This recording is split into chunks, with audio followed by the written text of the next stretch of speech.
Topic क्या चल रहा है? भारतीय राष्ट्रीय आंदोलन। ठीक है। इसके कितने चरण हैं?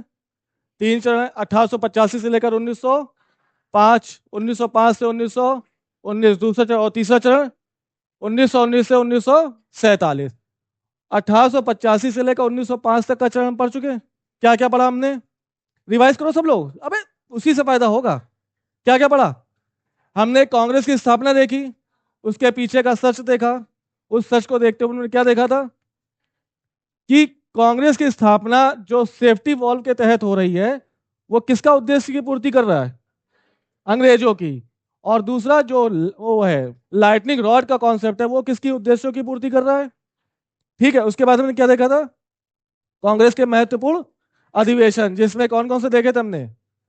पहला देखा, दूसरा देखा, तीसरा देखा, चौथा देखा। और उसके बाद इंपॉर्टेंट बंगाल विभाजन देखा था। उसके बाद सूरत विभाजन देखा। उसके बाद नहीं, अंबिका चरण मजूमदार कब बने? 1916 लखनऊ समझौता। उसके बाद क्या देखा हमने? बेलगांव। बेलगांव कब हुआ? 1924। जिसकी अध्यक्षता किसने की है? महात्मा गांधी ने। उसके बाद हमने क्या देखा? 1929 का अधिवेशन। कहां पर हो रहा है? लाहौर अधिवेशन। जिसकी अध्यक्षता किसने की? जवाहरलाल नेहरू। और इस अधिवेशन में क्या बोला गया था? पूर्ण स्वराज की मांग रखी गई। कहां पर हुआ था? रावी नदी के तट पर। 1931 का अधिवेशन कहां हुआ? कराची अधिवेशन। इसमें सबसे ज्यादा महत्वपूर्ण क्या मांग रखी गई? मूल अधिकारों की मांग की गई। ठीक है। उसके बाद क्या देखा हमने? हरिपुरा का अधिवेशन देखा और त्रिपुरी का अधिवेशन देखा। इसी के तहत हमने देखा था कि गांधी और सुभाष चंद्र बोस के बीच क्या हो गए? मतभेद, खराब संबंध अच्छे नहीं रहे, खराब हो गए। और सुभाष चंद्र बोस भारत छोड़कर कहां चले गए? सिंगापुर आजाद हिंद फौज की स्थापना करने। फिर क्या देखा था हमने? हाँ, क्रांतिकारी चरण देखे थे ना। जैसे मुजफ्फरपुर बम कांड की चर्चा हुई थी। क्या हुआ था उसमें? मुजफ्फरपुर बम कांड 1908। क्या हुआ था इसमें? हाँ, किंग्स फोर्ट की गाड़ी पे बम फेंका गया। किसने फेंका? प्रफुल्ल चाकी और खुदीराम बोस। लेकिन दुर्भाग्य से किंग्स फोर्ट बच गए और कैनेडी की पत्नी और पुत्री की डेथ हो गई। इसके बाद प्रफुल्ल चाकी ने शूट आउट कर लिया खुद को, और खुदीराम बोस को फांसी दे दी गई। फिर क्या देखा था? Home rule league movement. Home rule league movement में हमने क्या देखा था? कितने होम रूल लीग थे भारत में? दो। एक तिलक की होम रूल लीग और दूसरी बीसेंट की होम रूल लीग।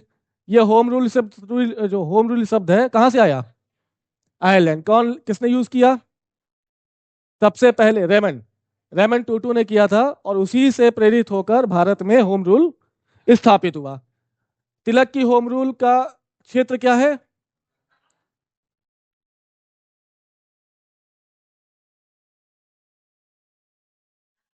सुनो, तिलक की होम रूल का क्षेत्र है कर्नाटक, बराड़, मध्य प्रांत और महाराष्ट्र, जिसमें मुंबई हिस्सा नहीं है। बल्कि इसके साथ साथ तिलक की जो होम रूल लीग, सॉरी बीसन की होम रूल लीग है, वो कहाँ के? पूरे भारत में फैली है। अगर सदस्यों की बात करें तो तिलक की सदस्य संख्या कम है, और बीसन की सदस्य संख्या ज्यादा है। फिर हमने क्या देखा था? हाँ, इसका हेडक्वार्टर, तिलक की होम रूल का हेडक्वार्टर कहाँ पर है? पुणे में। और बीसन की होम रूल का क्वार्टर मद्रास के अरियार में। ठीक है। आज हम उसी के आगे क्या पढ़ेंगे? रॉलेट एक्ट और जलियांवाला बाग। 10 मिनट सुनो, उसके बाद पीडीएफ दिखा देंगे। ठीक है, सुनो।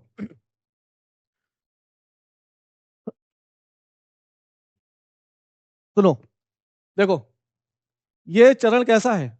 1909 से लेकर 1919 तक का चरण कैसा है?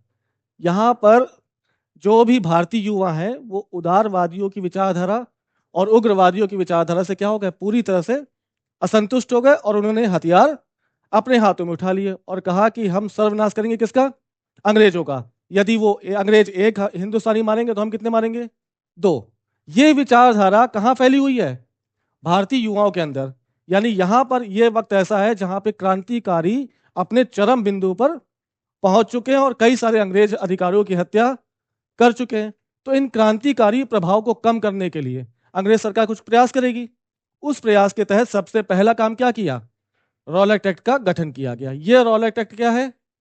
इस एक्ट के तहत अंग्रेज मजिस्ट्रेट को इतनी भयानक शक्तियां दे दी गई कि वो ना ही अरेस्ट करने से पहले किसी से अपील करते थे, ना ही किसी की दलील सुनते थे, और ना ही किसी अरेस्ट वाले व्यक्ति को वकील देते थे। तो इस अधिनियम को क्या कहा गया? बिना वकील, बिना अपील और बिना दलील का कानून, या काला कानून की संज्ञा इसी को दी गई। यानी किसके लिए लाया गया था ये? भारत भारत में फैले क्रांतिकारियों के प्रभाव को न्यून करने के लिए अंग्रेजी अधिकारियों द्वारा इस रॉलेट एक्ट को स्थापित किया गया, जिसकी अध्यक्षता किसने की थी? सिडनी रॉलेट ने। 1970 में सिडनी रॉलेट ने एक रॉलेट एक्ट को स्थापित किया, और 1919 के मॉन्टेग्यू चेम्सफोर्ड में इस एक्ट को क्या कर दिया गया? प्रस्तुत कर दिया गया। ठीक, ये एक्ट क्या भारतीयों के लिए अच्छा था? यानी भारतीयों के थोक के भाव में बिना दलील किए उनको अरेस्ट करके कहां डाल दिया गया? और क्रांतिकारियों के दमन के लिए यह एक्ट प्रस्तुत किया गया। ठीक है, इस एक्ट के विरोध में जलियांवाला बाग 9 अप्रैल 1919 को क्या होने लगा? एक सभा का आयोजन किया गया, जो सभा कैसी होगी? पूरी तरह से अहिंसात्मक होगी। यहां पर हिंसा की कोई बात नहीं थी। और सभागार कौन थे, सभा अध्यक्ष कौन थे? डॉक्टर सैफुद्दीन और सत्यपाल। इन दोनों की वजह से 9 अप्रैल 1919 को जलियांवाला बाग में क्या हुए? एक सभा का आयोजन किया गया। सभा कैसी थी? इस समय पंजाब का लेफ्टिनेंट गवर्नर कौन था? Michael O'Dwyer. याद रखना, माइकल ओडायर।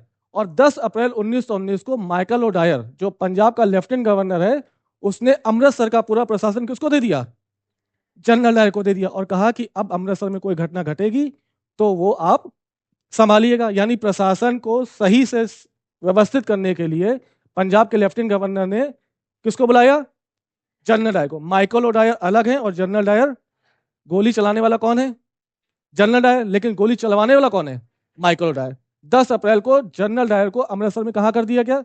नियुक्त कर दिया गया। और 13 अप्रैल को डॉक्टर सत्यपाल और सैफुद्दीन किचलू, जो दोनों अहिंसात्मक व्यक्ति थे, क्या कर रहे थे? अमृतसर में सभा का आयोजन कर रहे थे। किस लिए कर रहे थे? ताकि रॉलेट एक्ट को वापस भेज दिया जाए। अहिंसात्मक सभा के बावजूद भी अचानक से वो दिन, 13 अप्रैल का दिन कैसा है? बैसाखी का दिन है। बैसाखी के दिन में भीड़ अचानक से इकट्ठा हुई।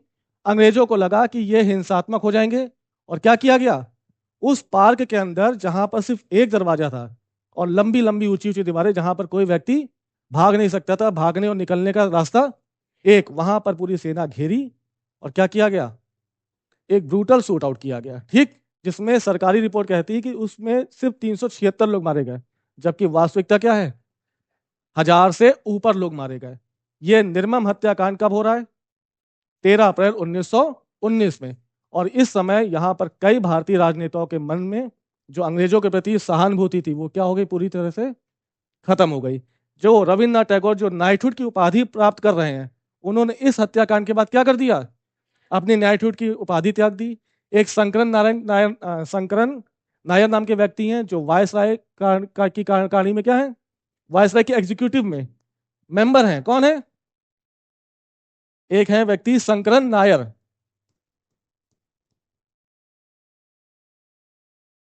ये वायसराय की एग्जीक्यूटिव में क्या है?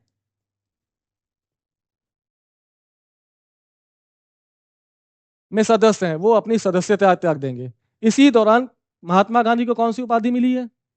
कैशरेन। वो उपाधि भी त्याग दी जाएगी, और पूरी तरह से क्या होगा? अब एक अंग्रेजों का विरोध शुरू हो जाएगा। और इसी के तहत अंग्रेज के, मतलब इसी के बाद, जलियांवाला बाग के बाद, यही वो समय है जहां पर गांधी का प्रवेश भारतीय राजनीति में प्रत्यक्ष रूप से हो जाएगा। गांधी पहले आ चुके हैं, 9 जनवरी 1915 को आ चुके हैं, और 3 क्षेत्रीय आंदोलन भी कर चुके हैं, जिनमें कौन कौन से? पहला चंपारण, दूसरा अहमदाबाद, तीसरा हो चुके हैं। लेकिन उसके बाद ये अब कांड होगा। इस कांड के बाद क्या होगा? और असहयोग आंदोलन, खिलाफत आंदोलन, और भयानक तरीके से व्यापक आंदोलन शुरुआत हो जाएगी। ठीक है, तो आज देखो सिर्फ रॉलेट एक्ट और जलियांवाला बाग।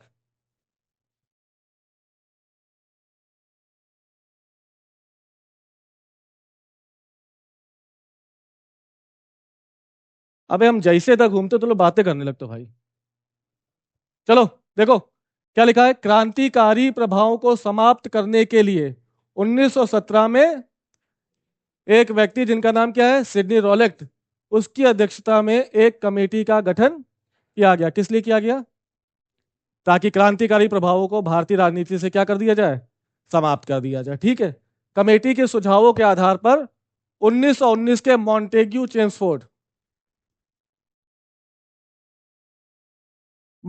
चेम्सफोर्ड के सुधारों में क्रांतिकारी एवं अराजकतावादी अधिनियम पास किया गया। ये क्या है?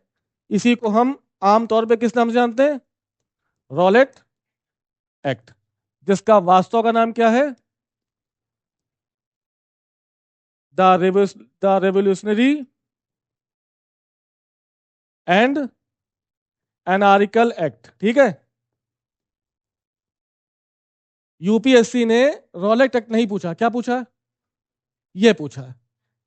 अब जब इसका नाम तुम्हें पता होगा कि रॉलेट एक्ट यही है, तब तुम उसको मैच कर पाओगे, अदरवाइज नहीं कर पाओगे। देखो नेक्स्ट, देखो इसी एक्ट का ही प्रचलित नाम क्या है, जिसे काला कानून भी कहा गया। ठीक है।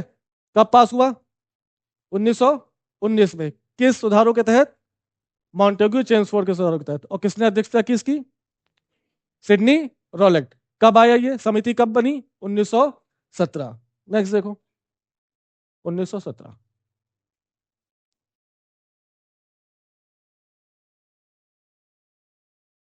इस अधिनियम के तहत क्या लिखा? इस अधिनियम के तहत ब्रिटिश मजिस्ट्रेट को अनियमित और अनियंत्रित शक्तियां दे दी कि किसी भी भारतीय को उठाओ, बिना कारण बताए उसको रखो जेल में, ना ही उसको वकील प्रोवाइड कराओ और ना ही उसकी दलील सुनो। यानी आप, अंग्रेजों की इच्छा हो गई कि आप किसी भी व्यक्ति को क्या कर लें, उठा के जेल में ठूस दें, उसको कारण भी मत बताओ, उसको वकील भी मत दो और उसकी दलील सुनने का भी अधिकार आपने उससे छीन लिया। ठीक है। जिसका प्रयोग करके संदेह के आधार पर किसी भी भारतीय को गिरफ्तार कर लिया जाता था। इसमें भारतीयों को अपनी दलील तथा अपने लिए अपील तथा वकील की कोई सुविधा प्रदान नहीं की गई, जिस कारण इस कानून को बिना दलील बिना अपील का काला कानून कहा गया। ये सब इजी है। ठीक है। नेक्स्ट देखो,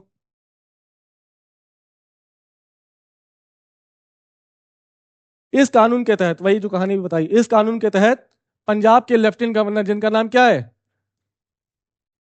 नहीं लिखा है इसमें, पंजाब के lieutenant governor Michael O'Dwyer, ये नाम याद रखना।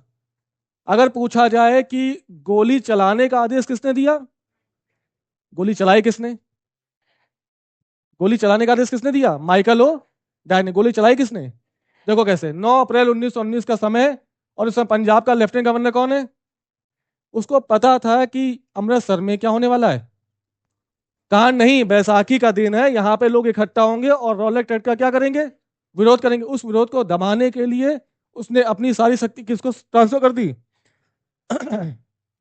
जनरल, और अमृतसर का पूरा प्रशासन किसके हाथों में दे दिया? जनरल डायर को। यानी कब दे दिया? इसके एक दिन बाद, 10 अप्रैल 1919 को अमृतसर में कौन आ गया? General Dyer.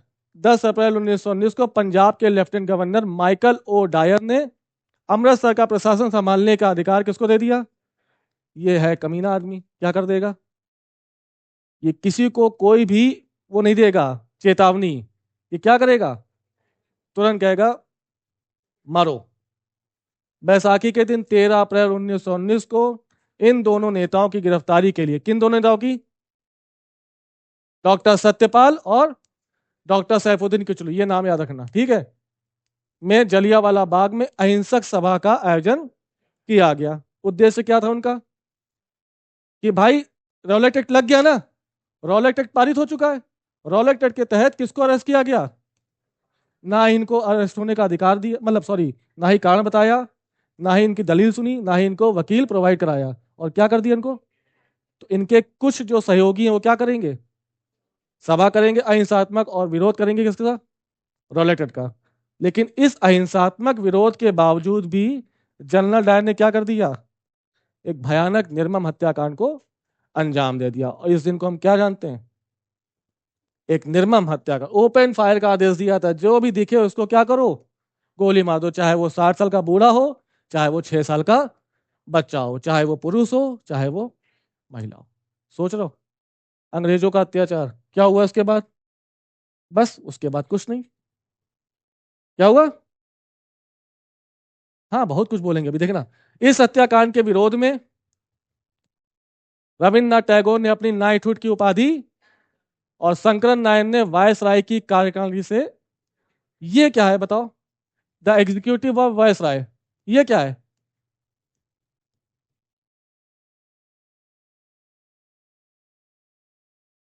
थोड़ा बताओ इसके बारे में।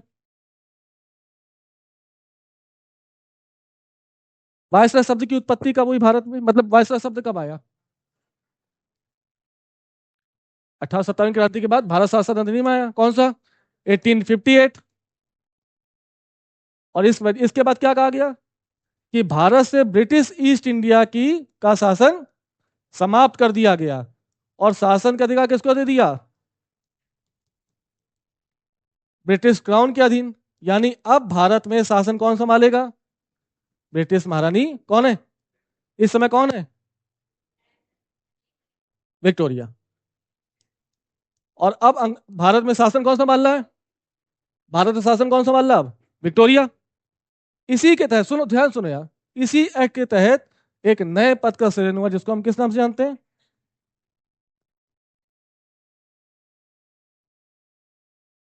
भारत सचिव। गवर्नर जनरल ही वायसराय हो गया, वो अलग बात है। एक नए पद का सृजन क्या हुआ जिसे हम किस नाम से जानते हैं? भारत सचिव। इसका काम क्या है? ये बैठेगा लंदन में, लेकिन शासन किसके ऊपर चलाएगा? नीतियां कौन लागू करेगा? ये। और ये 15 सदस्यों के साथ मिलकर काम करेगा। इन 15 सदस्यों में एक व्यक्ति कौन थे? बात समझ आई? और इन्होंने क्या कर दिया, अपना इस पद से इस्तीफा दे दिया। पता समझ में आया ना? वायसराय की कार्यकारिणी का मतलब, द एग्जीक्यूटिव ऑफ वायसराय का मतलब क्या है? इस पद का सृजन कब हुआ? 1858 में ब्रिटिश ईस्ट इंडिया कंपनी का शासन समाप्त, और भारत में किसका शासन? ब्रिटिश क्राउन यानी महारानी का। महारानी ने शासन चलाने के लिए एक नए पद का सृजन किया जिसको हम किस नाम से जानते हैं? भारत काउंसिल या भारत सचिव। ये अकेले काम नहीं करेगा, कितने सदस्यों के साथ काम करेगा? इन्हीं 15 सदस्यों में से एक कौन थे जिन्होंने अपने पद से इस्तीफा कब दिया? जलियांवाला बाग के बाद। ठीक। हाँ हाँ। क्या चीज? हाँ। अरे यार, 5-5 साल, जैसे आज लोकसभा का गठन होता है, कितने साल के लिए होता है? वैसे 1858 के बाद लगातार हो रहा होगा धीरे धीरे। जिस समय 15 सदस्य। अरे हमको क्या पता है यार कितने सदस्य कितने नहीं है? नहीं, भारत में भारत सचिव आदमी कहाँ रह रहा है, लेकिन जो 15 सदस्य हैं वो कहाँ पर हैं? हो गया, चलो नेक्स्ट देखो। अरे यार तुम लोग भी क्वेश्चन ऐसे पूछते हो। इस हत्याकांड के लिए जांच कमेटी बनी जिसका नाम क्या है? देखो, हुआ कांड निर्मम हत्याकांड था। सारे भारत के अलावा विदेशों में भी इस हत्याकांड की क्या हो रही थी? थू थू हो रही थी। अंग्रेजों ने इसको छुपाने के लिए या अपनी दया भावना दिखाने के लिए कि हम भारतीयों के प्रति क्या हैं, परेशान हैं, ये जो हुआ नहीं होना चाहिए था, चलिए हम एक कमेटी का गठन कर रहे हैं। क्या नाम है उस कमेटी का? ये सब क्या है? ये सिर्फ झुंझुना देना है, बहकावा है, फुसलाने का तरीका है। क्या किया इस कमेटी ने? कौन सी कमेटी गठन किया? Hunter committee. हंटर कमेटी का संबंध किससे है? जलियांवाला बाग के बाद बनी कमेटी का। एक हंटर आयोग है, वो कोई बता किससे संबंधित है? एक हाँ, हंटर कमीशन। हंटर आयोग या हंटर कमीशन किससे संबंधित है? मॉडर्न हिस्ट्री में ही है। अरे एक और वो दे रहे हैं हिंट, 1883। अब बता दो। एक हंटर कमेटी ये है, एक हंटर कमीशन है, उसका संबंध किससे है? नहीं। कुछ आ रहा दिमाग में? अरे शिक्षा संबंधित है।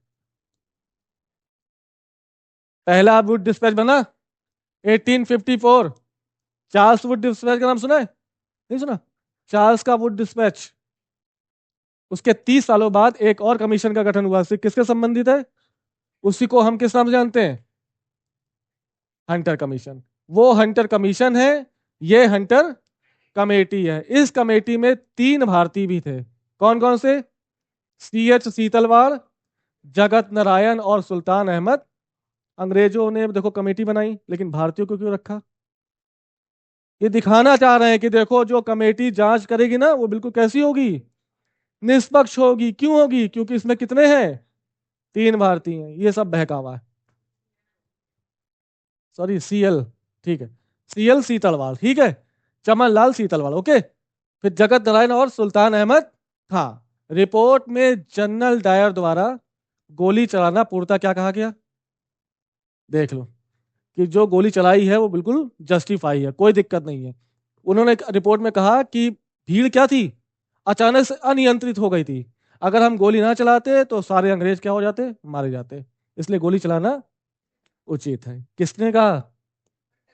इतने बदतमीज हैं। हालांकि इसके बाद अंग्रेजों को कुछ ना कुछ दिखाना था, तो जनरल डायर को नौकरी से निकाला गया, इस्तीफा दिलाया गया और कहाँ बुलाया गया, यूके। और यूके में वहां पर क्या कहा गया उसको, ब्रिटिश साम्राज्य का शेर, तुमने जो किया भाई सही किया। 30,000 पाउंड की धनराशि इकट्ठा की, उसको उपहार स्वरूप दिया। इतना कमीनापन किया किसने? बदतमीज है सर। हाँ हाँ, जाएगा 1940 में जाएगा वो। देखो, हाँ, फिर देखो जनरल डायर को नौकरी से त्याग पर दिलवाकर उसे लंदन बुला लिया गया। लंदन में इसकी बहुत प्रशंसा हुई। एक ब्रिटिश न्यूज़पेपर है जिसका नाम क्या है, मॉर्निंग पोस्ट, ने डायर को क्या कहा, ब्रिटिश साम्राज्य का शेर।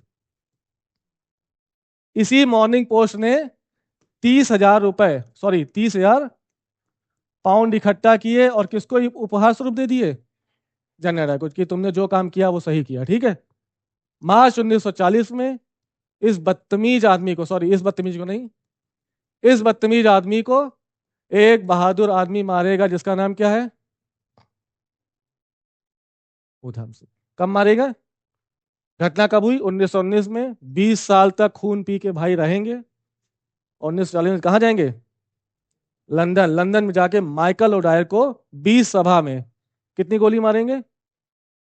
3 गोलियां। 3 गोलियां, ठीक है। माइकल ओडायर को गोली मारकर इस जलियांवाला बाग का बदला किसने लिया?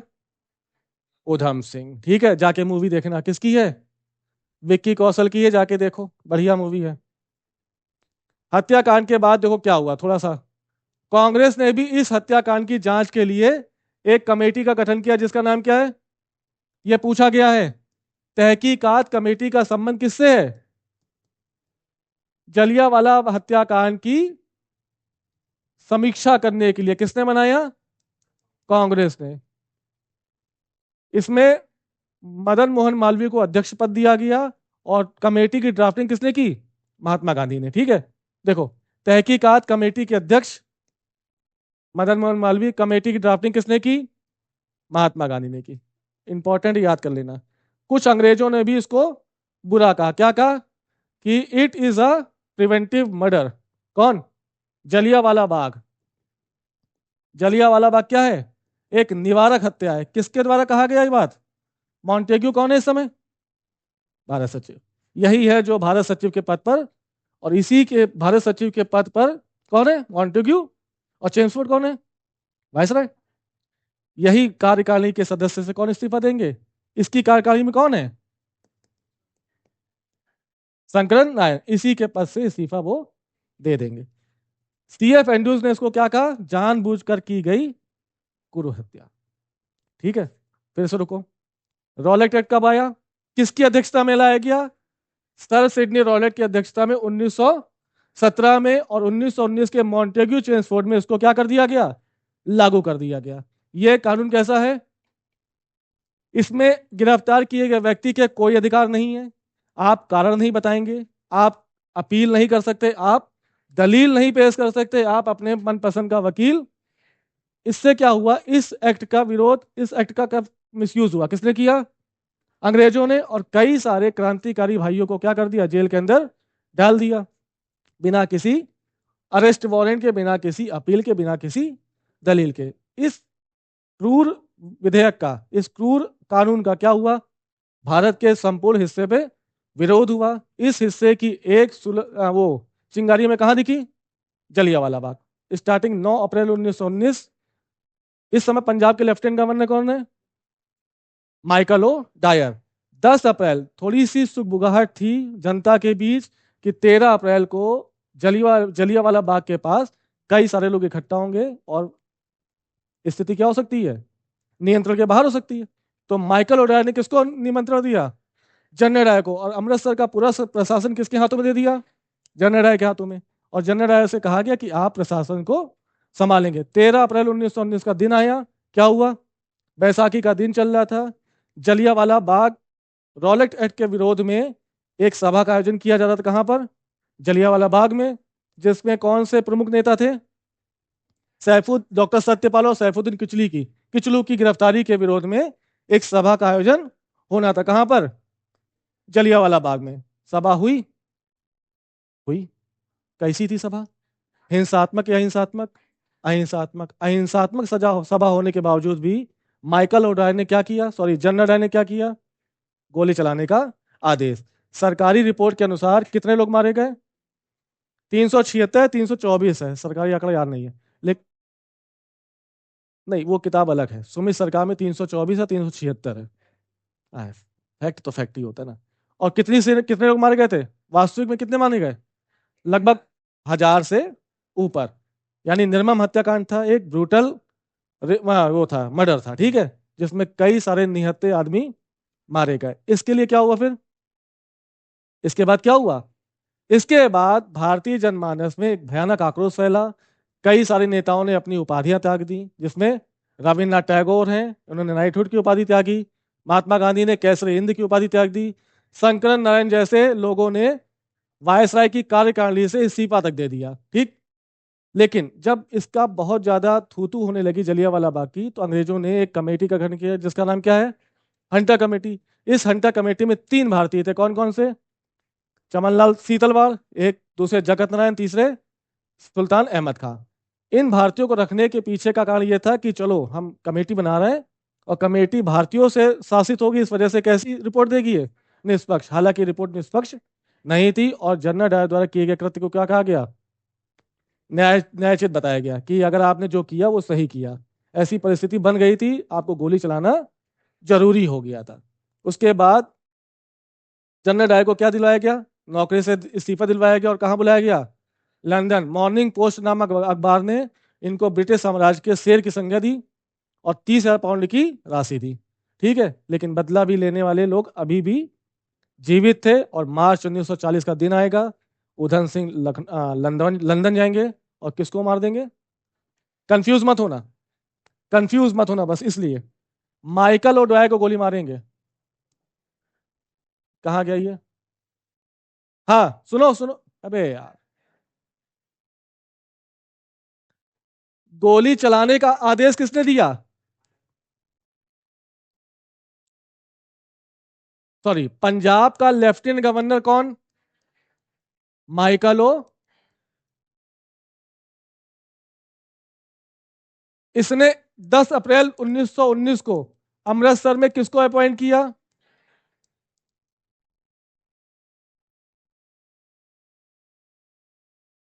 यानी बैसाखी के दिन अमृतसर का प्रशासन किसके हाथों में, और गोली अमृतसर में किसने चलाई, जनरल डायर उसके सिपाहियों ने। लेकिन इसको अपॉइंट किसने किया, तो ज्यादा कमीना कौन, इसको मारेगा कौन,